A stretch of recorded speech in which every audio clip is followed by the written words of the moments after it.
ರೋಚಕ ಸಂಗತಿಗಳ ಅನಾವರಣವೇ ಈ ನಿಗೂಢ ರಹಸ್ಯ. ನನ್ನ ಹೆಸರು ನಿಖಿಲ್ ಸ್ವಾಮಿ. ಇವತ್ತು ನಮ್ಮ ತಂಡ ಹೊರಟಿರೋದು ರಾಮನ ಬಾಣದ ರಹಸ್ಯವನ್ನ ಹುಡ್ಕೊಂಡು. ಆ ಊರಿನಲ್ಲಿ ಒಂದು ಬೆಟ್ಟ ಇದೆ. ಆ ಬೆಟ್ಟದಲ್ಲಿದೆ ದೊಡ್ಡದಾದಂತಹ ಧನಸ್ಸಿನ ಆಕಾರದ ಒಂದು ದೊಡ್ಡ ಬಂಡೆ. ಆ ಬಂಡೆಯ ಒಳಗಡೆ ಗುಹೆ ಇದೆ. ಅಲ್ಲಿ ಸಿಕ್ಕಿದೆ ರಾಮನ ಬಾಣ.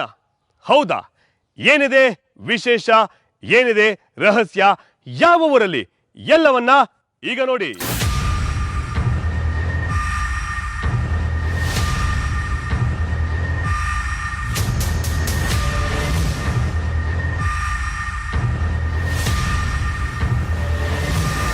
ಸುಂದರ ಪ್ರಕೃತಿಯ ನಡುವೆ ವಿಶಾಲವಾದ ಹಸಿರು ಸಿರಿಯನ್ನ ತನ್ನಲ್ಲಿ ಮೈತುಂಬಿಕೊಂಡು ಸುತ್ತಮುತ್ತ ಬೆಟ್ಟಗಳ ಮಧ್ಯದಲ್ಲಿ ಶತಶತಮಾನಗಳಿಂದ ಸಾಧು ಸಂತರ ತಪಸ್ಸಿಗೆ ಅನುವು ಮಾಡಿಕೊಟ್ಟು ಶ್ರೀರಾಮನ ಅಭಯವನ್ನೇ ತನ್ನಲ್ಲಿ ಮೈತುಂಬಿಕೊಂಡು ಇಲ್ಲಿಗೆ ಬಂದ ಭಕ್ತರ ಹರಕೆಯನ್ನು ಈಡೇರಿಸುತ್ತಾ ಮನಸ್ಸಿಗೆ ಶಾಂತಿ ಕೊಡುತ್ತಾ ಯಾವುದಕ್ಕೂ ಅಳುಕದೆ ಬಳುಕದೆ ನಿಶ್ಚಲವಾಗಿ ನಿಂತಿದೆ ಈ ಬೆಟ್ಟ.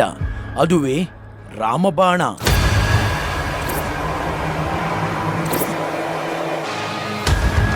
ಈ ಬೆಟ್ಟವನ್ನು ಸರಿಯಾಗಿ ಗಮನಿಸಿದರೆ ಶ್ರೀರಾಮನ ಬಾಣದ ಆಕೃತಿಯಲ್ಲಿ ಕಾಣಿಸುತ್ತೆ. ಅದಕ್ಕಾಗಿಯೇ ರಾಮಬಾಣ ಬೆಟ್ಟವೆಂದೂ ಕರೆಯುತ್ತಾರೆ. ಈ ಬೆಟ್ಟ ಸಹ ರಾಮರ ಬಾಣ ಯಾವ ರೀತಿ ಇದೆ ಅದೇ ಥರದಲ್ಲಿ ಮಧ್ಯ ಮೇಲಕ್ಕಿದೆ, ಆ ಕಡೆ ಈ ಕಡೆ ಬಗ್ಗಿದೆ. ರಾಮ ಬಾಣದ ಪ್ರಕಾರನೇ ಇದೆ. ಹೌದು, ಇದು ಒಂದು ಕಾರಣ. ಆದರೆ ಇಲ್ಲೇ ಇದೆ ಅಂದು ತುಂಡಾದ ರಾಮನ ಬಾಣ. ಅದನ್ನು ಮುಂದೆ ತೋರಿಸುತ್ತೀವಿ, ಅದರ ಮಹಿಮೆಯನ್ನು ಸಹ ಹೇಳುತ್ತೀವಿ. ಹೀಗೆ ಅಂದು ಶ್ರೀರಾಮ ಬಂದಿದ್ದನಂತೆ. ಇಲ್ಲಿ ತನ್ನ ಪರಿವಾರದ ಮೂರ್ತಿಗಳನ್ನು ಪ್ರತಿಷ್ಠಾಪಿಸಿದನಂತೆ. ಗವಿ ಒಳಗಡೆ ಎಂಥ ಮಳೆ ಬರಲಿ ಬಿಸಿಲು ಬರಲಿ ಏನು ಒಂದು ಶಂಕ ಇಲ್ಲದೆ ಇರ್ತಕ್ಕಂಥ ಒಂದು ಗವಿ, ಆ ಒಳಗಡೆ ಇದನ್ನ ಪ್ರತಿಷ್ಠಾಪನೆ ಮಾಡಿರ್ತಾರೆ ಮೊದಲು ರಾಮದೇವರು. ಆಮೇಲೆ ಪಕ್ಕದಲ್ಲೇ ಆಂಜನೇಯ ಸ್ವಾಮಿ, ವಿಘ್ನೇಶ್ವರ ಎಂಬ 2 ವಿಗ್ರಹ. ಪವಿತ್ರ ಸ್ಥಳಗಳಲ್ಲಿ ಸಾಧು ಸಂತರಿಗೇನು ಕೊರತೆ ಇಲ್ಲ. ಮೊದಲೇ ಪ್ರಕೃತಿಯ ಹಿತವಾದ ವಾತಾವರಣ, ಧ್ಯಾನಕ್ಕೆ ಸೂಕ್ತವಾದ ಸ್ಥಳ, ಜೊತೆಗೆ ಭಗವಾನನೇ ಬಂದಿದ್ದ ಪುಣ್ಯಭೂಮಿ. ಇದರೊಟ್ಟಿಗೆ ಪ್ರಕೃತಿಯೇ ನಿರ್ಮಿಸಿದ ಗುಹೆಗಳು.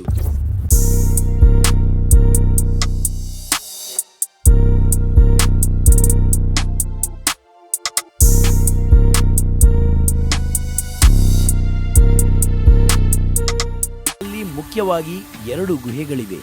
ಅವೇ ಋಷಿಗವಿ ಮತ್ತು ಮಠಗವಿ. ಇದರ ಒಳಕ್ಕೆ ಇಂದಿಗೂ ಹೋಗಬಹುದು. ಮಹಾತ್ಮರು ಕೂತು ತಪಸ್ಸು ಮಾಡಿದ ಜಾಗ ಮತ್ತು ಅವರು ಹಣತೆಗಳನ್ನು ಇಡಲು ಮಾಡಿಕೊಂಡಿದ್ದ ಗೂಡುಗಳನ್ನು ಸಹ ನೋಡಬಹುದು.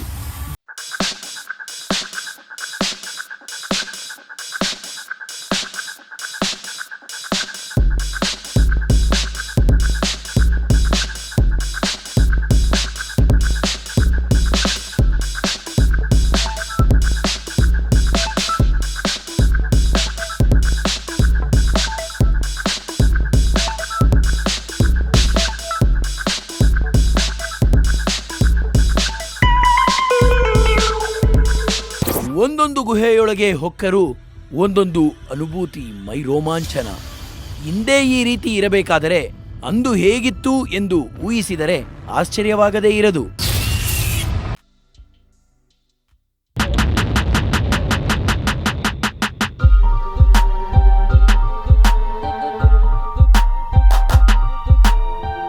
ಮಠಗವಿ ಅಂತ ಒಂದಿದೆ. ಮಠಗವಿ ಅಂತಂದ್ರೆ ಸ್ವಲ್ಪ ಕತ್ತಲ್ ಗವಿ.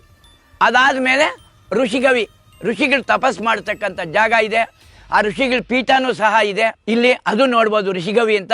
ಋಷಿಗವಿಯಿಂದ ಮಠಗವಿಗೂ ದಾರಿ ಇದೆ ಒಳಗಡೆನೆ.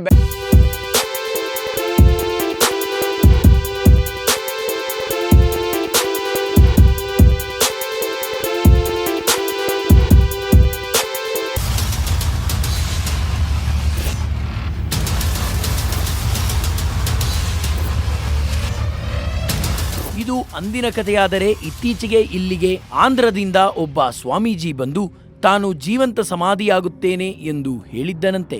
ಜೀವ ಸಮಾಧಿ ಆಗ್ಬಿಡ್ತೀನಿ ಅಂದ್ಬಿಟ್ಟು ಎಲ್ಲ ಊರೆಲ್ಲ ಪ್ರಚಾರ ಮಾಡಿ, ಸುತ್ತಮುತ್ತ ಹಳ್ಳಿಗಳೆಲ್ಲ ಪ್ರಚಾರ ಮಾಡಿಬಿಟ್ಟು ಇಲ್ಲಿ ಒಂದು 3 ತಿಂಗಳು ಸಾಧನೆ ಮಾಡ್ತಾ ಬಂದ. ಏನು ಇಲ್ಲಿ ಭಜನೆಗಳು ಮಾಡೋದು, ಊರಿನ ಜನನ ಆಕರ್ಷಣೆ ಮಾಡೋದು, ಎಲ್ಲ ಆಕರ್ಷಣೆ ಮಾಡೋದು ಎಲ್ಲ ಮಾಡ್ತಾ ಬಂದ. ಆವಾಗ ಏನು ಮಾಡಿಬಿಟ್ರು ಜನ, ಜೀವ ಸಮಾಧಿ ಅಂತ ಯಾವಾಗ ಹೇಳಿದ್ನೋ ಒಂಥರ ಆಸಕ್ತಿ ಬಂದ್ಬಿಡ್ತು ಜನಗಳಿಗೆ. ಇಷ್ಟನೇ ತಾರೀಕು 3 ತಿಂಗಳು ಅವನು ಟೈಮ್ ಕೊಟ್ಟ. ಇಲ್ಲಿ ಅವನ ಮಗಳು ಅವನ ಮಕ್ಕಳು ಆಂಧ್ರದಿಂದ ಎಲ್ಲ ಬಂದು ಅವನು ಏನು ಬೇಕೋ ಅದನ್ನ ಸಂಪಾದನೆ ಮಾಡ್ಕೊತಾ ಇದ್ದ.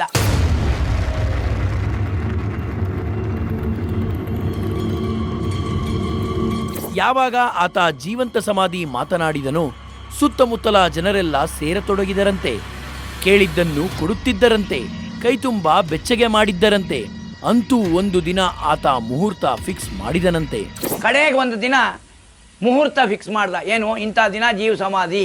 ಅವತ್ತಿನ ದಿನ ಇಲ್ಲೆಲ್ಲ ದೇವಸ್ಥಾನ ಎಲ್ಲ ಅಭಿವೃದ್ಧಿಪಡಿಸಿ ಸುಣ್ಣ ಬಣ್ಣ ಬಳಿದು ದೇವಸ್ಥಾನದ ಮುಂಭಾಗದಲ್ಲಿ ಒಂದು ತೊಟ್ಟಿ ಅಗೆದುಬಿಟ್ಟು ಆ ತೊಟ್ಟಿಗೆ ಸಿಮೆಂಟ್ನಲ್ಲಿ ಕಟ್ಟಿ ಅದರೊಳಗಡೆ ನಾನು ಕೂತ್ಕೊತೀನಿ, ಆಮೇಲೆ ಜೀವದಲ್ಲೇ ಇದ್ದಂಗೆ ನನ್ನ ಉಪ್ಪಾಕಿ ಮುಚ್ಚಿಬಿಡಿ ಬಂಡೆ ಹಾಕಿ ಅಂತಂದು ಹೇಳ್ದ.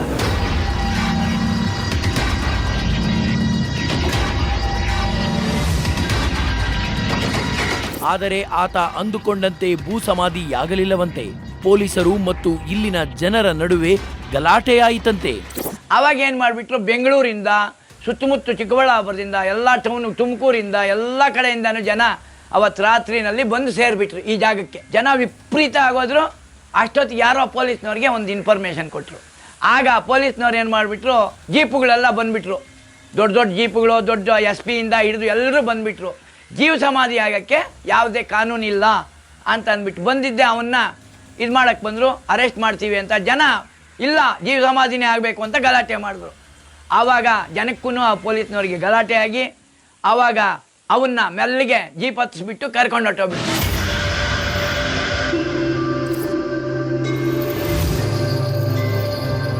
ಇಂಥವರು ಇಲ್ಲಿಗೆ ಬರುತ್ತಾರೆ. ಇವರು ಹೇಳುವ ರೀತಿ ನೋಡಿದರೆ ಆತ ಒಬ್ಬ ವೇಷಧಾರಿ ಸಾಧು ಇರಬಹುದು. ಇಂಥವರಿಂದ ಇಲ್ಲಿಯ ಪವಿತ್ರತೆ ಹಾಳಾಗುತ್ತೆ ಎಂದು ಕೆಲವರು ಮಾತನಾಡಿಕೊಳ್ಳುತ್ತಾರೆ. ಅದೇನೇ ಇರಲಿ, ಇಲ್ಲಿಯ ಮಹತ್ವ ಮಾತ್ರ ಎಂದಿಗೂ ಕಡಿಮೆಯಾಗದಿರಲಿ ಎಂಬುದಷ್ಟೇ ನಮ್ಮ ಉದ್ದೇಶ.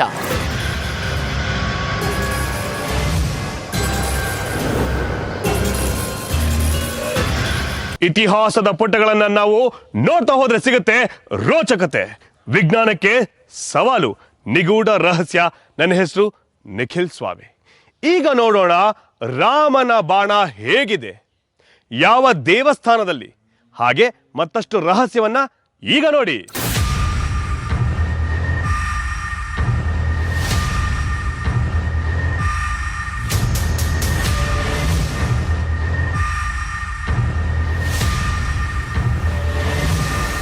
ರಾಮಬೆಟ್ಟ ಎಂದು ಹೆಸರು ಬರಲು ಬೆಟ್ಟವೇ ಬಾಣದ ಆಕೃತಿಯಲ್ಲಿದೆ, ಅದಕ್ಕೆ ಹಾಗಂತಾರೆ ಎಂದಿದ್ದೋ.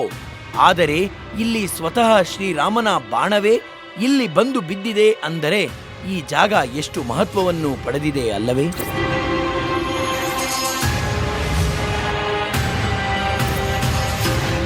ಸೀತಾ ಸ್ವಯಂವರದಲ್ಲಿ ಈ ಯಾರ್ಯಾರೋ ಬಂದು ಮುರಿದ್ರು, ಆ ಬಾಣನ ಎತ್ತಕ್ಕಾಗಲಿಲ್ಲ.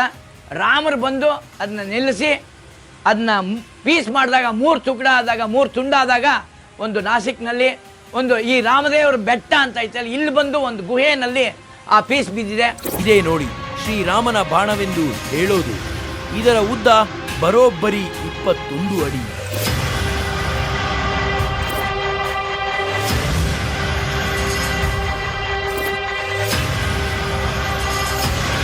ಈ ಬಾಣವನ್ನ ಯಾವ ಸಂದರ್ಭದಲ್ಲಿ ರಾಮ ಬಿಟ್ಟ ಎಂಬ ಪ್ರಶ್ನೆಗೆ ಯಾರಿಂದಲೂ ನಿಖರವಾದ ಉತ್ತರವಿಲ್ಲ. ಒಬ್ಬೊಬ್ಬರಿಂದ ಒಂದೊಂದು ಉತ್ತರ ಬರುತ್ತೆ. ಆದರೆ ಎಲ್ಲರೂ ಹೇಳೋದು ಒಂದೇ, ಇದು ರಾಮನ ಬಾಣವೆಂದು. ರಾಮಬಾಣ ಅದು ಮಾಮೂಲಿ ನಾವು ಯಾರೂ ಕಂಡಿಲ್ಲ, ನಮ್ಮ ತಂದೆಯವರು ಯಾರೂ ಕಂಡೇ ಇಲ್ಲ. ನಮ್ಮ ತಾತ ಮುತ್ತಾತ ಕಾಲದಲ್ಲೂ ಅದು ಯಾರು ಯಾವ ಬಂತು ಅನ್ನೋದು ಅದು ಗೊತ್ತಿಲ್ಲ. ಅದು ಬೆಟ್ಟದಲ್ಲೇ ಅದು ಗವಿ ಇರೋದೇ ರಾಮಬಾಣ ಗವಿ ಅಂತ ಇಲ್ಲಿ ಇಡ್ತಾಯಿದ್ರು. ಇಲ್ಲಿ ಸುಮ್ಮನೆ ಇಲ್ಲಿ ಬಂದೋಬಸ್ತ್ ಇಲ್ಲ ಅಂತಂದೇಳಿ ನಾವುಗಳೇ ಎಲ್ಲ ಸೇರಿ ಅದನ್ನು ಊರಿಗೆ ತಗೊಂಡೋಗಿ ಅದನ್ನು ಒಂದು. ಇನ್ನು ಈ ರಾಮಬಾಣದ ಮಹಿಮೆ ಅಷ್ಟಿಷ್ಟಲ್ಲ. ಈ ಊರಿನಲ್ಲಿ ಮಳೆಗೆ ಅಭಾವವಾದರೆ ಈ ಬಾಣವನ್ನು ತೆಗೆದುಕೊಂಡು ಊರಿನಲ್ಲಿ ಪ್ರದಕ್ಷಿಣೆ ಮಾಡಿದರೆ ತಪ್ಪದೆ ಮಳೆ ಬರುತ್ತಂತೆ. ನಮ್ಮಲ್ಲಿ ಬೆಳೆಗಳಾಕಿದಾಗ ಮಳೆ ಹಿಂದಕ್ಕೆ ಕೊಟ್ಟೋಗೋದು, ಅಭಾವ ಬರೋದು.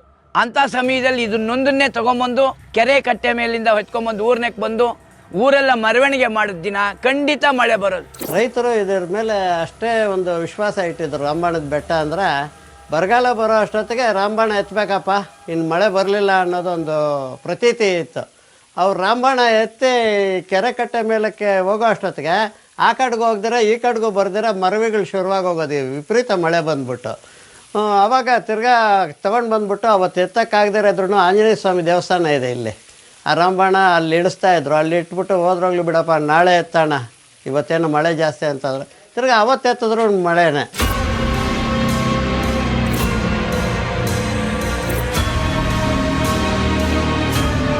ಈ ಜಾಗಕ್ಕೆ ನಾವು ರಾಮಬಾಣದ ಬಗ್ಗೆ ವಿಚಾರಿಸಿ ಮಹತ್ವ ಪವಾಡಗಳನ್ನು ತಿಳಿದುಕೊಳ್ಳುತ್ತಿರುವಾಗಲೇ ಆಕಾಶದಿಂದ ಧೋ ಎಂದು ಮಳೆ ಸುರಿಯತೊಡಗಿತು. ಇದರ ಬಗ್ಗೆ ಇಲ್ಲಿಯವರು ಹೇಳಿದ್ದು ಹೀಗೆ: ರಾಮಬಾಣ ಎತ್ತಿದ್ರೆ ಮಳೆ ಬರುತ್ತೆ ಅಂತಂದು. ಇವಾಗಲೂ ಒಂದು 3 ದಿವಸದಿಂದ ಮಳೆ ಇರಲಿಲ್ಲ. ನೀವು ಬರೋದು ನಮಗೆ ಗೊತ್ತಾಯಿತು ವದಂತೆ. ನಾವಿಲ್ಲಿಗೆ ಬಂದ್ವಿ, ನೋಡಿ ನೀವು ಇದ್ರ ಬಗ್ಗೆ ನೀವು ವಿಚಾರ ಮಾಡೋ ಅಷ್ಟೊತ್ತಿಗೆ ಮಳೆ ಶುರುವಾಯಿತು, ಪ್ರಾರಂಭ ಆಯಿತು. ಖಂಡಿತವಾಗ್ಲೂ ಇಲ್ಲಿ ದೇವ್ರು ಇದ್ದಾನೆ. ನಮಗೆ ನಮ್ಮ ಏರಿಯಾದಲ್ಲಿ ಕ್ಷಾಮ ಅನ್ನೋದು ಇದುವರೆಗೆ ನಾವು ಕಂಡಿಲ್ಲ ಸರ್, ನಾವು ಚಿಕ್ಕ ಹುಡುಗರು.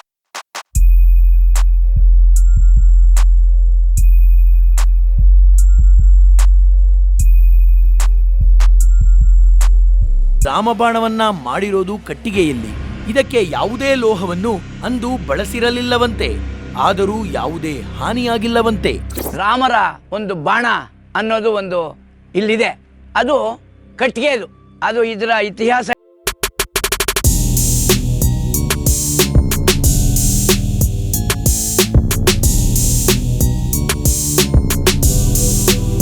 ಈ ಬಾಣಕ್ಕೆ ಲೋಹದ ತಗಡನ್ನು ಹಾಕಿ ಸುರಕ್ಷಿತವಾಗಿ ಇಟ್ಟಿದ್ದಾರೆ. ಇನ್ನು ಈ ಬಾಣಕ್ಕೆ ಬಂದು ನಮಿಸಿದರೆ ಅವರು ಮನಸ್ಸಿನಲ್ಲಿ ಅಂದುಕೊಂಡಿದ್ದು ನೆರವೇರುತ್ತಂತೆ, ಅದರಲ್ಲೂ ಸಂತಾನ ಭಾಗ್ಯ. ಅದನ್ನ ನಂಬಿದವ್ರಿಗೆಲ್ಲಾನು, ಮಕ್ಕಳಾಗದೇ ಇದ್ದವ್ರಿಗೆಲ್ಲಾನು ಇಲ್ಲಿ ಬಂದು ಪೂಜೆ ಮಾಡ್ಕೊಂಡು ಹೋದ್ರೆ ಖಂಡಿತ ಮಕ್ಕಳಾಗಿದೆ. ಯಾನೇನು ಹರಸ್ಕೊಂತಾರೋ ಅದು ಖಂಡಿತ ಇಲ್ಲಿ ಸಿದ್ಧವಾಗಿ ನಡೆಯುತ್ತೆ ಅಂತಂದು ಈ ಸಂದರ್ಭದಲ್ಲಿ ನಾನು ಹೇಳ್ತೀನಿ. ಎಲ್ಲ ಬೇಕಾದಷ್ಟು ಕುರುಹುಗಳು ಇದೆ. ಈಗ ಇಲ್ಲಿ ಭದ್ರತೆ ಸ್ವಲ್ಪ ಕಮ್ಮಿ ಆಗಿರೋದ್ರಿಂದ ಈ ದನಗಳು ಅವು ಇವರಿಂದ ಆ ರಾಮಬಾಣನ್ನ ಮಂಡಿಕಲ್ ಆಂಜನೇಯ ಸ್ವಾಮಿ ಗುಡಿನಲ್ಲಿ ತಗೊಂಡೋಗಿಟ್ಟು ತಾಮ್ರದ ರೇಖನ್ನ ಅದಕ್ಕೆ ಲೇಪನ ಮಾಡಿದ್ದೀವಿ. ಅದು ಈಗಲೂ ಸಹ ಇದೆ. ಕಟ್ಟಿಗೆನೂ ಅದೇ ಥರ ಇದೆ, ಅದಕ್ಕೇನು ಭಿನ್ನ ಆಗಿಲ್ಲ.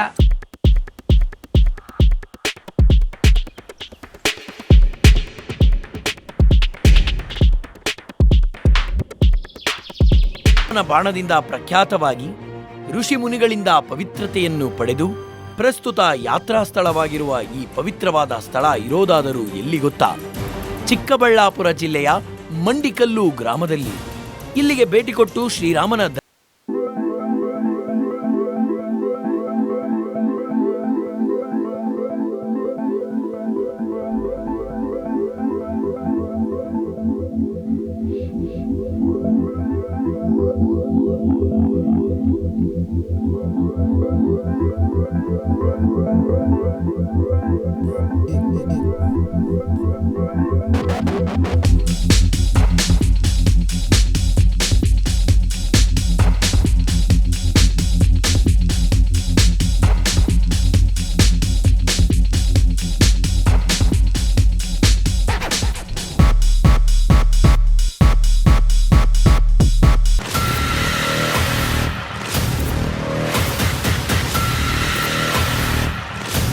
ಸಾಮಾನ್ಯವಾಗಿ ನಾವು ಎಲ್ಲ ದೇವಸ್ಥಾನಗಳಲ್ಲೂ ನೋಡುವ ಫಲಕವೆಂದರೆ ಸರಗಳಲ್ಲಿದ್ದಾರೆ ಎಚ್ಚರಿಕೆ, ನಿಮ್ಮ ವಸ್ತುಗಳಿಗೆ ನೀವೇ ಜವಾಬ್ದಾರರು, ಹೀಗೆ ಅನೇಕ ರೀತಿಯ ಫಲಕಗಳನ್ನು ನೋಡಿರುತ್ತೇವೆ.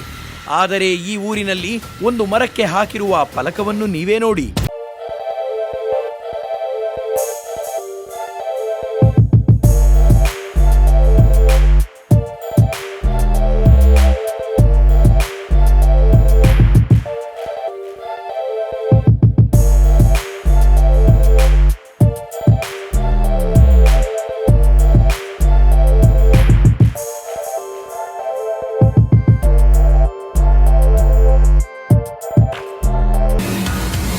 ಎಚ್ಚರಿಕೆ, ಅಬ್ಬಾ, ನಿಬ್ಬೆರಗಾಗಿಸುವ ಸಾಲುಗಳು. ನಾವು ಸಹ ಆಶ್ಚರ್ಯದಿಂದಲೇ ಆ ಚೌಡೇಶ್ವರಿಯನ್ನು ನೋಡಲು ಹೊರಟೆವು. ಈ ತಾಯಿಯ ಹೆಸರು ಗುಡ್ಡದ ಚೌಡೇಶ್ವರಿ ಎಂದು. ಇದಕ್ಕೆ ಹರಕೆ ಹೊತ್ತು ಹೋದರೆ ಅಂದುಕೊಂಡ ಕಾರ್ಯಗಳು 7 ದಿನಗಳಲ್ಲಿ ಆಗುವ ಸಾಧ್ಯತೆಗಳಿವೆಯಂತೆ. ನಮ್ಮಲ್ಲಿ ಏನಾರ ಬೇರೆ ಕಡೆ ಕುಂದು ಕೊರತೆ ಏನಾರ ಹಠ ಪಂಚಿ ವೈರಿ ಆದರೆ ಅದನ್ನ ಅವಾಯ್ಡ್ ಮಾಡಿ ನಾಯಿ ಥರ ನಿಮ್ಮ ಹಿಂದೆ ಬರ್ಬೇಕು, ಕಾಲಡೆ ಅವರು ಆ ಟೈಪ್ ಮಾಡ್ತಿದ್ದೆ ಇವರು. ಒಂದೇ ₹1 ಅಡಿಕೆ ಕಟ್ಟು ಹೋಗ್ಬಿಟ್ಟು ಆ ಬಟ್ಟೆಗೆ ನೋಡು ನಿನ್ನ ಪವಾಡ ಏನಾಗುತ್ತೆ ಅಂತ ಮುಂದಿನ ವಾರದಷ್ಟೊತ್ತಿಗೆ ನಿಮ್ಮ ಕೆಲಸ ಹಿಡಿದಿದ್ದ ಕೆಲಸ ಮಣ್ಣು ಮುಟ್ಟಿದ್ರೂ ಚಿನ್ನ ಆಗುತ್ತೆ.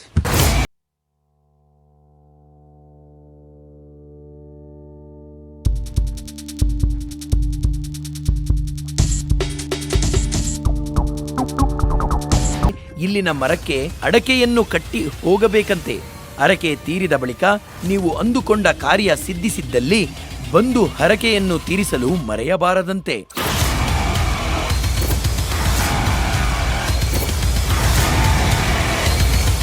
ಅದಕ್ಕೆ ಈ ದೇವ್ರಿಗೆ ಅರ್ಕೆ ಮಾಡ್ಕೊಂಡ್ರೆ 1 ತಿಂಗಳೊಳಗೆ ನಮ್ಮದು ಕೆಲಸ ಸಕ್ಸಸ್ ಆದರೆ ನಾವು ಮರಿ ತಂದು ಕೊಯ್ತೀವೋ ಕೋಳಿ ಕೊಯ್ತೀವೋ ಅಂತ ನೀವು ಅದನ್ನ ಮಾಡ್ಕೊಂಡು ಅರ್ಕೆ ತೀರಿಸ್ಬೇಕು. ಇಲ್ಲ ಅಂದರೆ ಮತ್ತೆ ರಿವರ್ಸ್ ಆಗಿಬಿಡ್ತಿದ್ವು. ಅಂದ ಹಾಗೆ ಈ ತಾಯಿಯ ಉಗಮವಾದುದೇ ಒಂದು ವಿಶೇಷ. ಎಲ್ಲೋ ದೂರದ ಕಣಿವೆಯಲ್ಲಿ ಬಿದ್ದಿದ್ದ ತಾಯಿಯ ಕಲ್ಲಿನ ರೂಪವನ್ನು ತಂದು ಈ ಅರಳಿಕಟ್ಟೆಯಲ್ಲಿ ಪ್ರತಿಷ್ಠಾಪಿಸಿ ಪೂಜಾ ಕಾರ್ಯಗಳನ್ನು ಶುರು ಮಾಡಿದವರು ಇವರೇ.